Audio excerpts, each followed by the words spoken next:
अगर आज रात आप सोते हैं अपने कमरे की जमीन पर, टक टक किसी के चलने की आवाज़ सुने और सुबह उठें तो देखें कि आपके पैरों के नीचे एक पूरा शहर दबा पड़ा हो, जिसमें सड़कें, नालियाँ, कुएं, घर, बच्चों के खिलौने।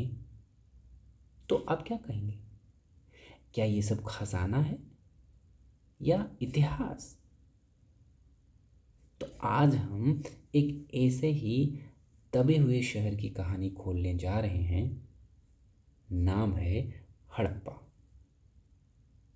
दोस्तों, आज से लगभग 5,000 साल पहले, जब दुनिया के ज़्यादातर लोग जंगलों और कच्ची बस्तियों में रहते थे, तब सिंधु नदी के किनारे एक नई सोच जन्म ले रही थी। शहर की सोच।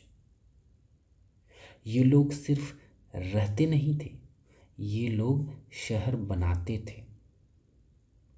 सीधी सड़कें, पक्के घर, योजना के साथ बसी बस्तियां। इसलिए इतिहासकार कहते हैं कि हड़प्पा कोई गांव नहीं था, हड़प्पा एक अर्बन सिविलाइजेशन थी। अब ज़रा आंखें बंद करिए करिए और सोचिए आप हड़प्पा में चल रहे हैं।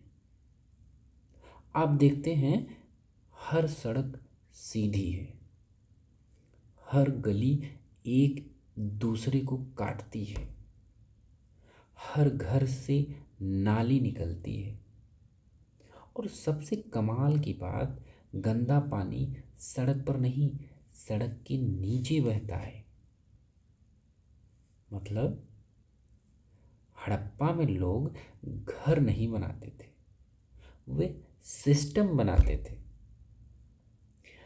ये हमें बताता है कि हड़प्पा में कोई मजबूत नगर प्रशासन रहा होगा, जो नापता था, जो नियम बनाता था, जो शहर को चलाता था।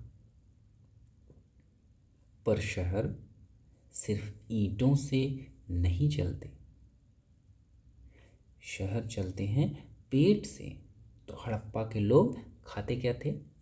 गेहूं, जौ, कपास। हाँ दोस्तों, दुनिया में सबसे पहले कपास उगाने वालों में हड़प्पा के लोग थे।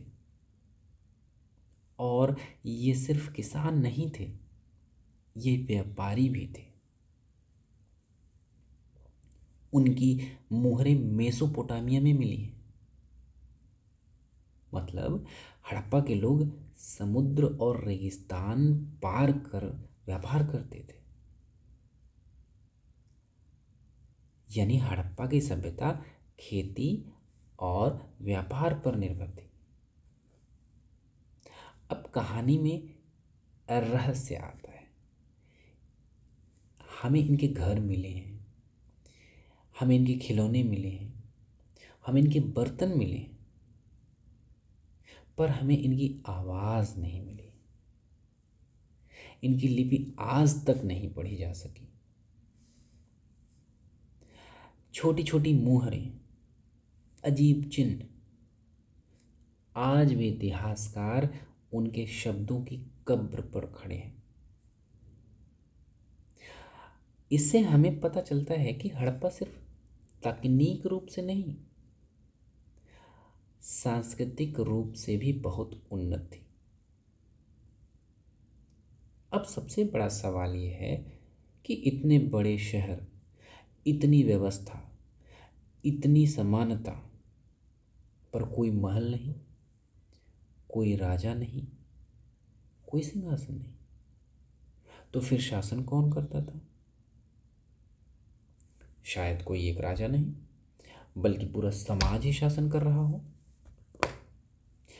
इसीलिए हड़प्पा हमें सिखाता है कि सभ्यता तलवार से नहीं चलती, सभ्यता समझ से चलती है। अब कहानी का सबसे शांत पर सबसे भारी हिस्सा आता है। लगभग 1900 ईसा पूर्व में नदियों ने रास्ता बदला, बारिशें कम हुई,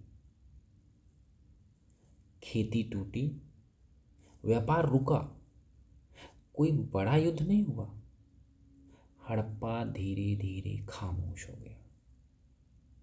इसमें हमें समझ आता है कि जब प्रकृति बदलती है तो सबसे मजबूत सभ्यताएं भी हिल जाती हैं। अब आखिरी सवाल कि अगर हड़प्पा खत्म हो गया तो हम कौन हैं?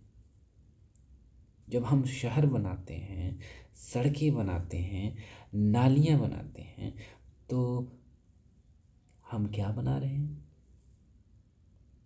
हम अगला अध्याय लिख रहे हैं हड़प्पा का। तो दोस्तों, हड़प्पा हमें 3 बहुत बड़ी बातें सिखाती हैं। क्या? कि सभ्यता ताकत से नहीं, व्यवस्था से चलती है। समाज राजा से नहीं, सोच से बनता है। और प्रकृति को नजरअंदाज करने वाली हर सभ्यता इतिहास बन जाती है। तो दोस्तों, हड़प्पा कोई खंडहर नहीं है। हड़प्पा एक चेतावनी है और एक प्रेरणा भी। और अतीत से सीखकर भविष्य का बेहतर निर्माण करने की प्रेरणा हमको इससे मिलती है। अगर आपको इतिहास सिर्फ तारीख नहीं, जिंदगी की समझ लगती है तो इस सफर से जुड़े रहिए। मिलते हैं दोस्तों अगले एपिसोड में। तब तक के